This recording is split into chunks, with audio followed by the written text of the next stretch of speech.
Senator Kaine. Thank you, Mr. Chair. And like others, I'm just going to talk about the CR first. You know, I came on this committee in January of 2013, and every year y'all and your predecessors sit before us and tell us that a CR is a bad thing, and we don't listen to you. You know, I mean, at some point, you got to measure by the action, not by the words that we say. We've allowed a CR to be normal from October 1 to the end of the calendar year. That's just kind of the norm. But we've often gone beyond that into the next calendar year. And we stand on the threshold of the first time where we've just gone a CR for the entire year. And I agree with what the chairman said earlier, the chairman of the subcommittee, that a CR is better than a shutdown. I do agree with that. But why do we have to accept, you know, half-assed over catastrophic? I mean, the House voted on a CR yesterday, and they left town. They're out. They adjourned. This was not, and now we're going to hear what the Senate has to say and then try to do the right thing for the country. They're gone. Because they're like, okay, we can jam you to vote for a CR that is bad for the defense of this nation by skipping town on a Tuesday. I mean, this speaks very loudly about the priorities of this nation. And this is all done in public with our adversaries watching.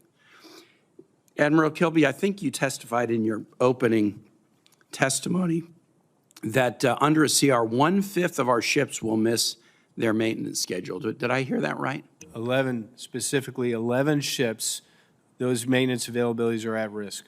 Okay, so we want to get to 80% ready on ships and subs. Where are we now?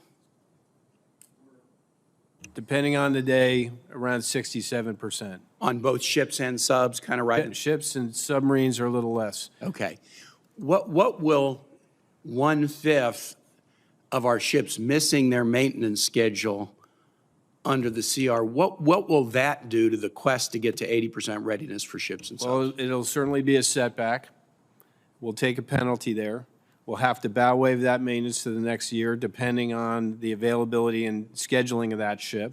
Worse off, we skip that availability, which means it's double down for the next one, which means we'll have growth work and a lot of things we didn't anticipate. All right, so we're being told that this is the public, we're being told in public, this is the impact of voting yes on this CR that's coming to us. That we're just accepting that the quest to get to 80% is going to be set back because maintenance availabilities for 1/5 of the ships under a CR are not going to be according to protocol. The only, and I don't want to say silver lining in that because I don't see a lot of silver lining. If we get a flexibility to move money, we may be able to address that, but it'll pack something else. Yeah, you'll pull it out of something else, of course. But you know, we're told, well, that's better than a shutdown. Hey, it's Wednesday morning. I mean, on the Senate side, the appropriators basically had a deal at the end of last year. And that deal is still basically on the table. My hope is that there will at least be a vote in the Senate to do a short-term CR and then actually get an omnibus for the rest of the year. I mean, an omnibus is kind of a funny thing, a word to apply to a budget for less than half of the year, but it would be far preferable to a CR because you'd have new starts, you'd have other authorities within an omnibus that you're not going to get in a CR. And we ought to be able to do that. And the House decided on Tuesday night, we're splitting so we can force the Senate to accept a substandard CR that will hurt the military. Great week. Man, great week of work to leave town on Tuesday night feeling good about yourself because you forced the Senate to try to accept a substandard work product year after year after year after year. General Mingus, I want to ask you one question about counter-UAS readiness because the Army is the DOD's executive agent.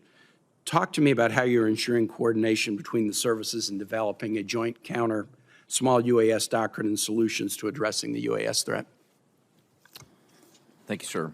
As the executive agent, you're well aware of the Joint Counter-UAS Office, or the JCO, that is run by the, but it is a joint entity. Yeah. And everybody that's sitting at this table, there's probably very few weeks that don't go by where we don't come together to talk about this problem set, whether it's in the venue of what Replicator 2.0 is going to bring across 100-plus sites across the country, to now what is going to be part of the Golden Dome. But this conversation on the counter-UAS side is absolutely a joint problem. Yes, we have an Army officer in charge of it, but he is in a joint billet, and he is speaking for and trying to solve this problem for the joint force. And I collectively think this team is trying to get after that. Give your effort a grade. That'll be my last question. Give the joint effort a grade right now. I would give it a grade in two ways. One, compared to where we were 2 years ago in the B to B plus category, compared to where we need to be, it's probably in the C. Given the rate of technology changes in this space and where our adversaries are going in this space, we cannot go fast enough when it comes to counter-UAS. Thank you very much. Thanks, Mr. Chairman. Thank you, Senator Kaine.